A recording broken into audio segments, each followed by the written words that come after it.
బాగా అలవాటు అయిపోయింది. ఎక్కడ పడితే అక్కడ రోడ్డు మీద బజ్జీలు, ఆ వేడి నూనె అదే పొద్దుట వేస్తాడు, మళ్ళీ అందులో వేస్తాడు, అలా బజ్జీలు తినేయడం. అంటే బజ్జీలనే కాదు, దీనివల్ల ఏమవుతుందంటే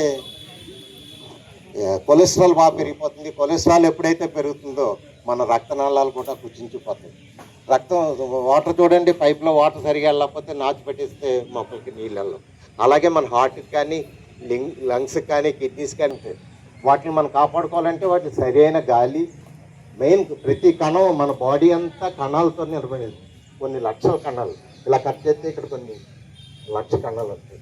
అన్నిటికీ ఆక్సిజన్ కావాలి, ఫుడ్ కావాలి. మనం తిన్న ఫుడ్ ఏటీపీ అని అది అలా కన్వర్ట్ అయ్యి లోపలికి తీసుకుని శక్తి కింద తీసుకుంటాం. ఆ శక్తి ఇచ్చే ఫుడ్ మనం తినాలి.